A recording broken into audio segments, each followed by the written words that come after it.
नमस्कार, आप देख रहे हैं राष्ट्र प्रथम। आपके साथ मैं हूं तुषार शर्मा। उत्तर प्रदेश के इस खास बुलेटिन में आपका स्वागत है। उन तमाम खबरों से आपको कराएंगे मुखातिब, लेकिन उससे पहले सुर्खियां। डिंपल यादव के नामांकन में 4 लोग बने प्रस्तावक। जातिगत समीकरण से लेकर परिवार तक का रखा गया ध्यान। छात्राओं से भरी स्कूल बस ट्रक से टकराई, 2 की मौके पर मौत, 22 की हालत गंभीर, जांच के दिए गए आदेश। 4 दिन पहले जहर खाने वाले दरोगा की हुई मौत, सामने आई एक तरफा प्रेम की बात। चाचा राज्यपाल यादव बोले हैं कि अभी नेताजी जीतने समझदार नहीं हुए हैं अखिलेश। शिवपाल पर भी दिया अपना बयान। आशिक के साथ मिलकर पत्नी ने की पति की हत्या, सिर में मारी गोली, हाथ काटे, घर में दफनाया पति का शव। अब खबरें जानेंगे विस्तार से। आपको बता दें कि उत्तर प्रदेश के मैनपुरी उपचुनाव के लिए समाजवादी पार्टी के डिंपल यादव ने नामांकन कर दिया है। डिंपल यादव और अखिलेश यादव सोमवार को मैनपुरी कलेक्ट्रेट पहुंचे हुए थे, जहां उन्होंने नामांकन किया। इस दौरान शिवपाल यादव को छोड़कर पूरा परिवार साथ दिखाई दिया। हालांकि डिंपल यादव के प्रस्तावकों को लेकर अंत तक सस्पेंस बना रहा। डिंपल यादव के नामांकन के बाद ही प्रस्तावकों के नाम का सस्पेंस खत्म हुआ। सपा उम्मीदवार के 4 लिए मैनपुरी जिला अध्यक्ष आलोक शाक्य, राजनारायण बाथम, एच हाशमी और तेज प्रताप सिंह यादव शामिल रहे। हालांकि इन प्रस्तावकों के जरिए भी परिवार से लेकर जातिगत समीकरण तक ध्यान रखा गया। मैनपुरी सीट पर यादव वोटर्स के बाद सबसे ज्यादा शाक्य वोटर्स हैं और सपा के बाद इस गढ़ में यादव वोटरों की संख्या करीब 4.25 लाख है, जबकि इस सीट पर शाक्य वोटर्स की संख्या करीब 3.25 लाख है। माना जा रहा है कि यही वजह है कि सपा ने पहले आलोक शाक्य को बीते दिनों जिला अध्यक्ष बनाया और अब डिंपल यादव का प्रस्तावक भी बना दिया गया। इसके अलावा परिवार से तेज प्रताप सिंह यादव को प्रस्ताव बनाया गया। बता दें, हालांकि इससे पहले शिवपाल सिंह यादव या आदित्य यादव में किसी एक के प्रस्तावक बनाए जाने की चर्चा थी, लेकिन दोनों ही नामांकन में नहीं पहुंचे हुए थे। इसके अलावा राजनारायण बाथम और एच हाशमी को भी प्रस्तावक बनाया गया। बता दें कि सपा के अखिलेश खिलाफ और बीजेपी मैनपुरी से शाक्य समाज का उम्मीदवार उतारने पर विचार कर रही है। इस सीट पर शाक्य वोटर्स को देखते हुए बीजेपी उन्हें अपने पोल में लाना चाहती है। उधम सिंह नगर जिले के सितारगंज में सोमवार को स्कूली छात्राओं को ले जा रही एक बस और एक ट्रक की आमने सामने भिड़ंत में एक छात्रा समेत 2 लोगों की मौके पर मौत हो गई। अधिकारियों ने ये जानकारी दी है। उन्होंने बताया कि शाम करीब 4:30 बजे हुए इस हादसे में 30 से अधिक घायल हो गए हैं, जिन्हें उपचार के लिए अस्पताल में भर्ती कराया गया। मुख्यमंत्री बता दें, दुर्घटना पर दुख व्यक्त करते हुए हादसे की मजिस्ट्रेट जांच के आदेश दिए हैं। सितारगंज के उप जिलाधिकारी तुषार सैनी ने बताया है कि हादसा राष्ट्रीय राजमार्ग 74 पर सीसीआई के समीप हुआ और जब बाल दिवस के अवसर पर किच्छा के शुद्ध वैद्यराम स्कूल की बस नान कामता साहिब के पिकनिक मनाने के बाद छात्राओं और स्कूल कर्मचारियों को लेकर वापस आ रही थी। अधिकारियों ने बताया कि बस में 51 छात्राएं और स्कूल के 7 कर्मचारी सवार थे। यात्रा के दौरान इस बस हादसे में तेज गति से आ रहे ट्रक से टक्कर हो गई और टक्कर लगने से बस पलट गई और उसके परखच्चे उड़ गए और 14 वर्षीय एक छात्रा और 35 वर्षीय एक शिक्षिका की मृत्यु हो गई। उन्होंने बताया कि हादसे के बाद मौके पर अफरा तफरी मच गई। घायल छात्राओं को अस्पताल में भर्ती कराया गया, जहां 22 छात्राओं की हालत गंभीर बताई जा रही है। सामुदायिक स्वास्थ्य केंद्र सितारगंज की चिकित्सा डॉक्टर अभिलाषा पांडे ने बताया कि 22 छात्रों की गंभीर स्थिति को देखते हुए उन्हें उच्च स्वास्थ्य केंद्र भेजा गया। बता दें, जबकि 5-6 अन्य लोगों का वहां उपचार किया जा रहा है और उन्होंने बताया है कि अन्य लोगों को प्राथमिक उपचार के लिए बाद छुट्टी दे दी जाएगी। यूपी के कानपुर में जहर खाने के बाद अस्पताल में भर्ती करे दरोगा, इलाज के दौरान उसकी मौत हो गई। बता दें कि 4 दिन पहले दरोगा अनूप सिंह ने संदिग्ध हालत में जहर खा लिया था, जिसे आनंद फानंद में पुलिसकर्मियों ने इलाज के लिए निजी अस्पताल में भर्ती कराया गया। इलाज के दौरान उसकी मौत हो गई, जिसके बाद पुलिस ने शव का पोस्टमार्टम कराकर परिजनों को सौंप दिया। परिजन शव को पैतृक गांव जालौन लेकर रवाना हो गए। जालौन में मृतक दरोगा अनूप सिंह का अंतिम संस्कार किया जाएगा। बता दें कि तकरीबन 2 महीने पहले अनूप सिंह बिदनू थाने से सस्पेंड किए गए थे और बता दें उन पर वसूली के लिए एक परिवार को पीटने का आरोप लगाया गया। और बीते 10 नवंबर को अनूप सिंह ने संदिग्ध अवस्था में जहरीला पदार्थ खा लिया था। इसकी जानकारी जब उनके साथी पुलिसकर्मियों को हुई तो उन्होंने आनंद फानन में उस अस्पताल में भर्ती कराया। इसके बाद उन्हें एक निजी अस्पताल में भर्ती कराया गया और मृतक दरोगा के परिजन फिलहाल मामले में कुछ भी बोलने से बच रहे हैं। और बता दें, वहीं पुलिस अधिकारियों का कहना है कि दरोगा के जहर खाने के कारणों का पता लगाया जाएगा। गौरतलब है कि दरोगा अनूप सिंह के जहर खाने के पीछे एक तरफा प्रेम प्रसंग का मामला बताया जा रहा है। वहीं दूसरी ओर विभागीय प्रताड़ना से आजीज होकर दरोगा के जहर खाने की बात कही जा रही है। परिजनों के कुछ नहीं बोलने की वजह से मामला संदिग्ध बना हुआ है। वहीं पुलिस के अधिकारी जांच के नाम पर मामले को दबाने में जुटे हुए हैं। जेपी आनंद प्रकाश तिवारी ने बताया है कि ये एक दुखद घटना है और पोस्टमार्टम की कार्रवाई अभी चल रही है। फिलहाल इस दुख की घड़ी में हम सभी लोग परिवार के साथ खड़े हुए हैं। पूरे मामले की जांच की जा रही है। फिलहाल वरिष्ठ अधिकारी द्वारा स्वयं सभी चीजों की समीक्षा की जा रही है। इस पूरे मामले में क्या हुआ और कैसे हुआ हम ये पता करेंगे, ताकि जो कुछ भी सच हो उसके आधार पर आने वाले समय के लिए करेक्शन किया जा सके और जिससे इस तरह की चीज भविष्य में फिर से देखने को ना मिल सके। तो ये फिलहाल जांच की जा रही है। मैनपुरी लोकसभा उपचुनाव में समाजवादी पार्टी की ओर से उम्मीदवार बनाए गए डिंपल यादव को उनके ससुर राजपाल यादव ने जीत का आशीर्वाद दिया है। बता दें कि सोमवार को खास बातचीत करते हुए राजपाल यादव ने मैनपुरी उपचुनाव को लेकर बड़ा बयान दे दिया। उन्होंने कहा कि आजमगढ़ की गलती को मैनपुरी में नहीं दोहराया जाएगा। बता दें, उन्होंने कहा कि हम आजमगढ़ में अखिलेश यादव को ओवर कॉन्फिडेंट की वजह से हारे और यदि हम वहां एक भी रैली कर देते हैं तो हम वहां नहीं हारते। और राजपाल यादव ने कहा कि हमने आजमगढ़ की गलतियों से सीख ली है। और आजमगढ़ की हार को लेकर उन्होंने कहा कि अभी अखिलेश यादव नेताजी जितने समझदार नहीं हुए हैं, जब समझदारी आ जाएगी तब सब ठीक हो जाएगा। उन्होंने कहा कि मैनपुरी में पूरा परिवार एक है और उन्होंने आगे कहा कि शिवपाल यादव का स्वास्थ्य ठीक नहीं है और वो अभी लखनऊ में है और 1-2 दिन में वापस भी आ जाएंगे। बता दें कि राजपाल यादव ने बहू डिंपल यादव को जीत का आशीर्वाद दिया और कहा कि डिंपल मैनपुरी में भारी मतों से जीत दर्ज करेगी। डिंपल यादव ने कलेक्ट्रेट पहुंचकर अपना नामांकन दाखिल किया और डिंपल के साथ सपा अध्यक्ष अखिलेश यादव भी मौजूद रहे। इस दौरान डिंपल यादव ने नेताजी मुलायम सिंह यादव को याद किया और कहा कि नेताजी का आशीर्वाद हमेशा उनके साथ रहा और उम्मीद है कि मैनपुरी की जनता का आशीर्वाद भी उन्हें मिलेगा।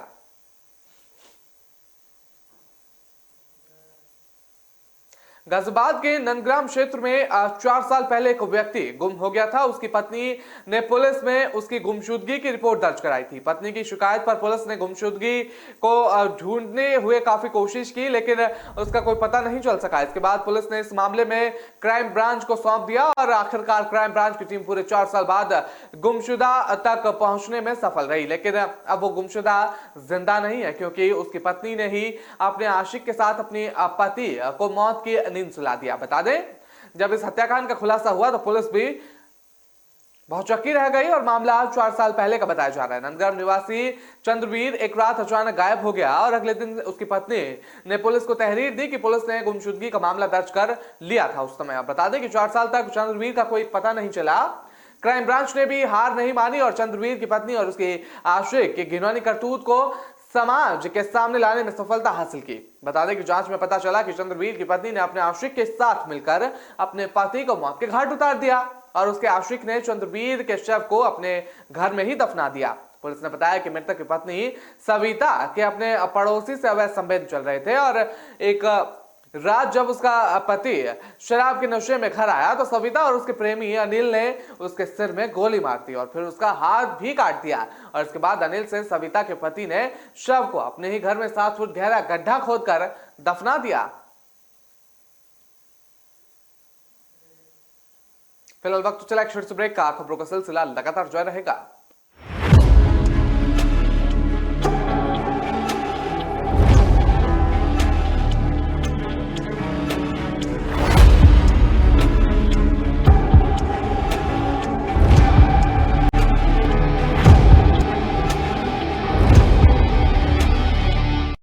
हर चीज का भाव बढ़ गया है। दूध 5 रुपए से, सेब 30 रुपए से, पेट्रोल का भाव तो बीपी बढ़ा देता है। इस टॉमी का भी भाव बहुत बढ़ गया है। चिल माचा, शुक्र है रैपिडो ऑटो के भाव तो नहीं बढ़े। ऑटोज में सबसे किफायती और आपके घर तक भी best price assured. Forget meter, enjoy every kilometer.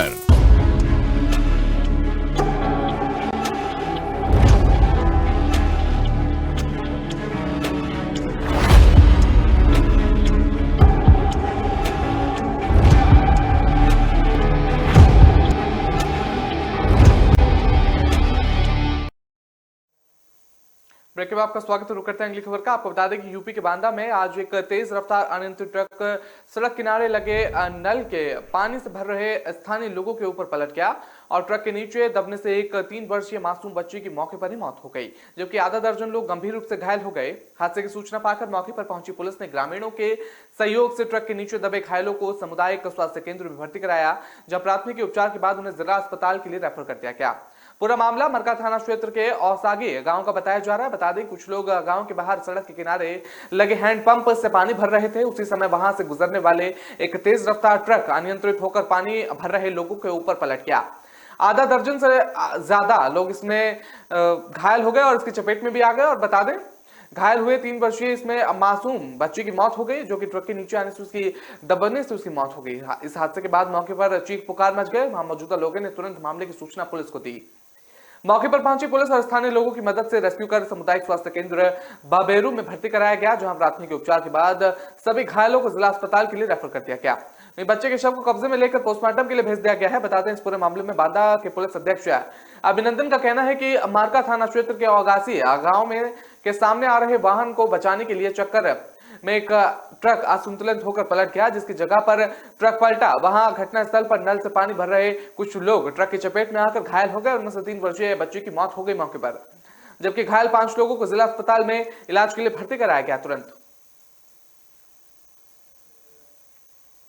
Pratapgarh में ट्रक से कुचलकर प्रतियोगी परीक्षा राजेश और उसके भाई की मौत हो गई। बता दें कि सुबह दोनों घर से प्रयागराज परीक्षा देने के लिए निकले हुए थे और लेकिन स्टेशन पहुंचने से पहले ही दोनों की मौत हो गई। मृतक राजेश और उसका भाई रिंकू टाउन एरिया के करिस्ता के रहने वाले बताए जा रहे हैं। यह हादसा कोहडोर थाने के नया बाजार मोड़ पर हुआ है और टाउन एरिया के करिस्ता के रहने वाले मृतक राजेश और रिंकू कोहडोर थाने के नए बाजार मोड़ पे हादसा हुआ है। और बता दें कि प्रतापगढ़ के कोहडोर थाने के करिस्ता रहने वाले राजेश की परीक्षा होने वाली थी। इसके लिए उसका भाई रिंकू सोनू और उसे railway station Saryu express train में बैठाने के लिए घर से बाइक लेकर निकला था और अभी वो कोडौर कस्बे के प्रयागराज अयोध्या हाईवे पर नए बाजार मोड़ तक पहुंचा ही था कि पीछे से तेज रफ्तार से आ रहे ट्रक ने दोनों को कुचल दिया और ट्रक चालक ट्रक समेत फरार हो गया और वहां मौके से वो फरार बताया जा रहा। बता दें कि ट्रक से कुचलने की वजह से दोनों की मौके पर मौत हो गई और देखते ही देखते मौके पर बाजार वासियों की भारी भीड़ जमा हो गई। दोनों युवक को पहचानते ही युवक इसकी सूचना उनके परिजनों को दी गई, जिसके बाद परिजनों में कोहराम मच गया और रोते बिलखते परिजन मौके पर पहुंच गए और स्थानीय लोगों ने सड़क किनारे धरना दे दिया और एक्सीडेंट करने वाले ट्रक को लाने की बात करने लगे।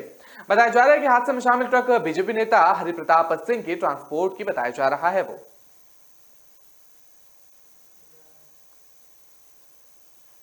उत्तर प्रदेश के संभल में छात्राओं से छेड़खानी का विरोध करने पर एक युवक के साथ मारपीट हो गई। देखते ही देखते विवाद समुदायों के बीच पथराव और मारपीट में तब्दील हो गया। इस विवाद में 2 महिलाओं समेत 5 लोग घायल बताए जा रहे हैं। पुलिस ने इस मामले में 13 नामजद समेत 14 लोगों के खिलाफ मामला दर्ज कर लिया है। गांव में तनाव को देखते हुए पीएसी तैनात कर दी गई है और यह घटना चंदौसी तहसील क्षेत्र के माजुवाली गांव के आरोपी सिंह पब्लिक स्कूल की बताई जा रही है। खबर के मुताबिक इस स्कूल में गांव का ही विशाल नाम का एक युवक काम करता था। बताया जा रहा है कि स्कूल में सामान्य ज्ञान प्रतियोगिता हो रही थी और इसी दौरान स्कूल के गेट पर दूसरे समुदाय के युवक आकर खड़े हो गए और स्कूल आने वाले छात्राओं से छेड़खानी करने लगे और जिसका विशाल ने विरोध किया और उन्हें वहां से जाने के लिए कहा दिया। और बता दें जिस पर दोनों पक्षों के बीच कहासुनी हो गई। इसके बाद कुछ लोगों ने उनका बीच बचाव करना शुरू कर दिया। बता दें स्कूल में मामला शांत होने के बाद जब विशाल अपने भाई विवेक के साथ घर पर जा रहा था, तभी रास्ते में दूसरे समुदाय के युवक ने उसे रोक लिया और मारपीट करनी शुरू कर दी। इसी बीच विवेक मौके से भाग गया और परिजनों को घटना की सूचना दी गई। ये सुनते ही विशाल के पिता घनश्याम और मां इंद्रवती और दादी और गांव के रहने वाले अंशु गिरी मौके पर पहुंच गए और इसके बाद विवाद और बढ़ गया। हमलावरों ने दोनों महिलाओं समेत 5 लोगों पर पीट कर उन्हें घायल कर दिया। विवाद बढ़ता देख गांव के दूसरे लोग भी मौके पर पहुंच गए और फिर दोनों पक्षों के बीच पथराव शुरू हो गया। देखते ही देखते बवाल इतना बढ़ गया कि गांव में अफरा तफरी मच गई। लोग इधर उधर जाने के लिए बीच बचाव करने लगे और इधर उधर भागने भी लगे। गांव में कुछ देर के लिए भागदड़ जैसा माहौल बन गया और लोग चीखने चिल्लाने लगे। उस दौरान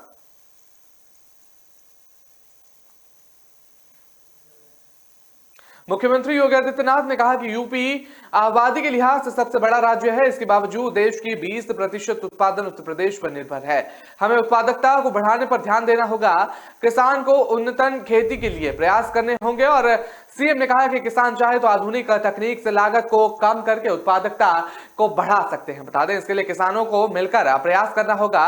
वो पशुपालन और अन्य माध्यमों से भी अपना आय को बढ़ा सकते हैं। मुख्यमंत्री योगी आदित्यनाथ और रामगढ़ ताल स्थित मंद दिग्विजय पार्क में रवि गोष्ठी में किसानों को संबोधित कर रहे थे। उन्होंने गोरखपुर, बस्ती, देवी पाटन और आजमगढ़ मंडल के किसानों को प्रशस्ति पत्र देकर सम्मानित किया। बता दें कि सीएम योगी ने कहा कि समय पर बीज पानी देकर तकनीक के माध्यम से हम अपनी उत्पादकता बढ़ा सकते हैं।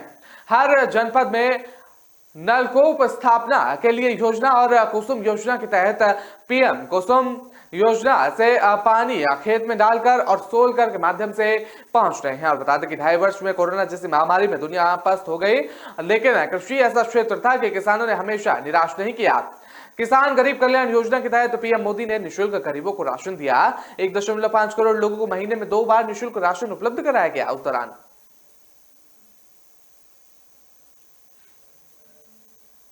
एएमयू के सिविल लाइन थाना इलाके में अब्दुल्ला हॉस्पिटल और हॉस्टल में 12वीं कक्षा की एक छात्रा ने कमरे के अंदर फांसी के फंदे पर लटक कर सुसाइड कर लिया और अभी तक मौत का कारण स्पष्ट नहीं हो पाया। मृतक बिजनौर की रहने वाली बताई जा रही है। पुलिस ने आला अधिकारी मौके पर पहुंचकर जांच पड़ताल में जुट गए हैं। बता दें कि बिजनौर की रहने वाली छात्रा अलीगढ़ मुस्लिम यूनिवर्सिटी के अब्दुल्ला कॉलेज के 12वीं कक्षा में पढ़ रही थी और अब अब्दुल्ला कॉलेज के हॉस्टल में 3 अन्य छात्रों के साथ रहती थी और आज 3 छात्राएं पढ़ने के लिए हॉस्टल के कमरे में सुबह निकल गई, लेकिन बिजनौर निवासी छात्रा हॉस्टल के कमरे में ही रही और कुछ देर बाद स्कूल की छुट्टी होने के बाद एक छात्रा कमरे पर पहुंच गई तो देखा मृतक का शव पंखे से लटका हुआ। इसकी सूचना तत्काल छात्रों द्वारा वार्डन को दी गई और वार्डन ने तुरंत सूचना अब्दुल्ला कॉलेज के प्रिंसिपल को दी, जिसके बाद प्रिंसिपल मौके पर पहुंची और सिविल लाइन पुलिस को सूचना दी गई और सिविल लाइन थाना अध्यक्ष के अलावा क्षेत्र अधिकारी सवदेव कुमार पांडे भी मौके पर पहुंच गया और पुलिस द्वारा डॉग स्क्वाड के अलावा फॉरेंसिक टीम को भी मौके पर बुला लिया गया। जांच पड़ताल के बाद पुलिस ने शव को कब्जे में लेते हुए पोस्टमार्टम के लिए भेज दिया। छात्रा की सुसाइड का कारण भी अभी तक स्पष्ट नहीं हो पाया है। पुलिस कैमरे के सामने कुछ भी बोलने से बचती हुई नजर आई और बता दें कि पुलिस मृतका के परिजनों का बिजनौर से आने का इंतजार कर रही है। इस दौरान मीडिया को भी एएमयू प्रशासन ने कॉलेज के बाहर रोक दिया गया। फिलहाल वक्त चला एक छोटे से ब्रेक का। खबरों का सिलसिला लगातार जारी रहेगा।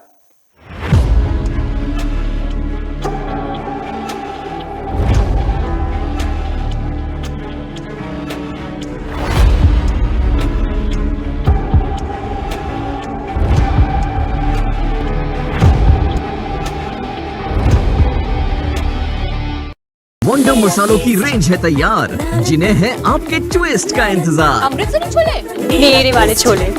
वंडर मसाला, मेरा टेस्ट।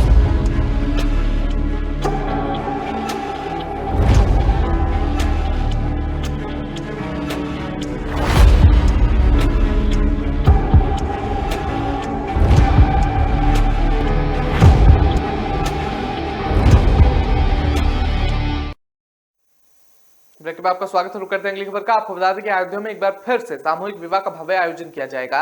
यहाँ एक बार फिर मुख्यमंत्री सामूहिक विवाह समारोह की तैयारियां श्रम विभाग को बहुत जोरों से कर रहा है। बता दें कि इस बार अयोध्या और अंबेडकर नगर जिले के लोगों का सामूहिक विवाह होने जा रहा है। इस सामूहिक विवाह में उत्तर प्रदेश के मुख्यमंत्री योगी आदित्यनाथ भी शामिल हो सकते हैं। इसके अलावा कैबिनेट मंत्री और राज्य मंत्री भी शामिल हो सकते हैं। ये सामूहिक विवाह अयोध्या के राजकीय इंटर कॉलेज में कराया जाएगा। इस विवाह समारोह में लगभग 1100 से 1200 जोड़ों की शादी कराई जाएगी और पूरे मंत्रोच्चार के साथ पंडित इस शादी को संपन्न कराएंगे। जिस तरह से हिंदू धर्म में शादी होती है उसी तरह से सामूहिक विवाह में भी शादी कराई जाएगी। इस सामूहिक विवाह को श्रम विभाग की तरफ से कराया जा रहा है, जिसका जायजा लेने उत्तर प्रदेश सरकार के श्रम राज्य मंत्री मन्नू कोरी अयोध्या पहुंचे हैं। यहाँ सर्किट हाउस में श्रम राज्य मंत्री मन्नू कोरी का स्वागत बीजेपी के नेता और उप श्रम आयुक्त अनुराग मिश्रा ने किया। श्रम मंत्री ने बताया कि अयोध्या में अंबेडकर नगर के श्रमिकों को बेटियों का सामूहिक विवाह 25 नवंबर को कराया जाएगा। अयोध्या के जीआईसी मैदान में यह सामूहिक विवाह कराया जाएगा, जहां 1000 बेटियों की शादी कराई जाएगी। श्रम राज्य मंत्री मन्नू कोरी ने बताया कि 25 नवंबर को लगभग 11 से 1200 जोड़ों की शादियां होंगी, जिसमें लड़की और लड़के दोनों पक्षों के लोग मौजूद रहेंगे और सबके लिए खाने की व्यवस्था भी होगी। उन्होंने बताया कि इसमें सबको उपहार की व्यवस्था भी सरकार देती है। गाजियाबाद से एक वीडियो सामने आया है जिसमें 2 युवकों ने एक कुत्ते को फांसी के फंदे से लटकाकर मार डाला। ये वीडियो सोमवार को वायरल हुआ और बता दें कि वीडियो सामने आने के बाद आनन फानन में पुलिस ने वीडियो में दिख रहे युवकों को पूछताछ के लिए थाने बुलाया। इस वीडियो में 2 शख्स एक कुत्ते को फांसी के फंदे पर लटकाते हुए दिख रहे हैं और साथ ही आपको बता दें अपने अपने हाथों में रस्सी का एक सिरा भी पकड़ा हुआ है, जिससे दोनों अपनी ओर पूरी ताकत से खींच रहे हैं और ताकि कुत्ते का दम घुट जाए। फिलहाल पुलिस की जांच में यह पता चल रहा है कि मामला टॉनिका सिटी थाना क्षेत्र के इलायुजपुर गांव का बताया जा रहा है कि जो वीडियो वायरल हो रहा है वो लगभग 3 महीने पुराना बताया जा रहा है। वहीं मामले में पुलिस के पास पहुंचने के बाद ग्रामीण सहमे हुए नजर आए। वहीं किसी से भी इस मामले में बात नहीं करना चाहते और ग्रामीण बताते हैं कि जिस कुत्ते का वीडियो वायरल हुआ है वो लगभग 3 महीने पुराना है। उस कुत्ते से गाँव के लोग परेशान थे जब युवकों ने आपस में मिलकर उसे मारने का प्लान बनाया हुआ था। गाजियाबाद में आए दिन कुत्तों के काटने की घटना सामने आती रहती है। थाना मधुबन बापूधाम क्षेत्र के सेक्टर 23 में पिटबुल ब्रीड के डॉग ने पार्क में 11 वर्षीय बच्चों पर हमला करके उसे घायल कर दिया। कुत्ते के काटने की पूरी घटना सीसीटीवी कैमरे में कैद हो गई। घटना के बाद परिजनों ने बच्चे को अस्पताल में भर्ती कराया। बच्चे का इतना घायल हो चुका था कि उसके चेहरे पर करीब 200 टाके लगाए गए। इससे लेकर पीड़ित के पिता ने बताया था कि पालतू कुत्ते पब्लिक पर जानलेवा हमला कर रहे हैं। यूपी के दुर्दांत अपराधी अब जेल के बाहर की दुनिया देखने के लिए तरसेंगे और बता दें कि यूपी सरकार ने उनकी पेशी से लेकर ट्रायल तक जेल में ही कराए जाने की लेकर प्रयास तेज कर दिए हैं। और बता दें कि इस व्यवस्था को लागू होने के बाद मुख्तार अंसारी और बबलू श्रीवास्तव समेत अन्य कुख्यात अपराधियों के लिए बाहर की दुनिया देखना सपना बन जाएगा। दरअसल मुख्यमंत्री योगी आदित्यनाथ ने जेल में बंद अपराधियों पर नकेल कसने के लिए मॉडर्न प्रिजन वैन को हरी झंडी दिखाने के बाद कुख्यात अपराधियों पर और सख्ती के लिए तकनीकी का इस्तेमाल करने पर जोर दिया। मुख्यमंत्री योगी आदित्यनाथ ने उच्च स्तरीय बैठक में कहा कि वर्तमान समय में जेल में बंद अपराधियों की पेशी और ट्रायल को वीडियो कॉन्फ्रेंसिंग से कराने के लिए यूपी की 72 जेल और 73 कोर्ट में एक अतिरिक्त वीडियो कॉन्फ्रेंसिंग कक्ष के निर्माण की जरूरत है। ऐसे में इनका जल्द से जल्द निर्माण कराया जाएगा। मुख्यमंत्री योगी आदित्यनाथ ने कहा कि दुर्दांत माफिया की मैनुअली कोर्ट में पेशी करने पर काफी चर्चा और खर्चा आता है। बता दें इसके साथ ही पुलिस मैन पावर भी काफी लगानी पड़ती है। वहीं पेशी के दौरान वो अपने गुरुओं से मुलाकात करते हैं और अपराध को अंजाम देने के लिए षड्यंत्र रचते हैं। ऐसे में इनकी पेशी और ट्रायल वीडियो कॉन्फ्रेंसिंग से होने पर इस पूरी तरह से रोक लगा जाएगी। और सीएम योगी ने कहा कि वीडियो कॉन्फ्रेंसिंग की कनेक्टिविटी को बेहतर करने के लिए 5G टेक्नोलॉजी का प्रयोग किया जाएगा ताकि पेशी और ट्रायल के दौरान कनेक्टिविटी में कोई प्रॉब्लम ना हो। इसके लिए वीडियो कॉन्फ्रेंसिंग सिस्टम के लिए अलग से बजट आवंटित किया जाएगा और जिसमें सिस्टम को समय समय पर अपग्रेड किया जा सकेगा। भारतीय जनता पार्टी के प्रदेश अध्यक्ष भूपेंद्र सिंह चौधरी यूपी के मुजफ्फरनगर जनपद पहुंचे, जहां पार्टी दफ्तर में कार्यकर्ताओं ने उनका स्वागत किया। इस मौके पर भूपेंद्र चौधरी ने कार्यकर्ताओं और जनप्रतिनिधियों के साथ एक बैठक की। उन्होंने दावा किया कि खतौली उपचुनाव और नगर निकाय चुनाव में बीजेपी पूरी तैयारी के साथ उतरेगी और इसके साथ ही उन्होंने बीजेपी की जीत का भी दावा कर दिया। यूपी बीजेपी अध्यक्ष भूपेंद्र चौधरी ने कहा कि अध्यक्ष बनने के बाद पहली बार मुजफ्फरनगर का प्रवास हुआ और खतौली उपचुनाव नगर निकाय के चुनाव में हम लोग पूरी तैयारी के साथ अपने संगठन के आधार पर और अपनी सरकारों के काम पर चुनाव भी जीतेंगे। और खतौली उपचुनाव की बात करें तो जीतने वोटों से हमने पहले चुनाव जीता था, उससे दुगनी वोटों से बीजेपी चुनाव जीतेगी। लोकतंत्र में सभी को अपनी बात कहने का अधिकार है, लेकिन बीजेपी के कार्यकर्ता जनता के बीच हैं और जब से चुनाव हुए हैं, चुनाव से पहले हम जनता के बीच में हैं और चाहे काम हो या फिर सेवा का काम हो, हमारा गठजोड़ है कि जनता से और जनता का गठजोड़ मोदी योगी से है।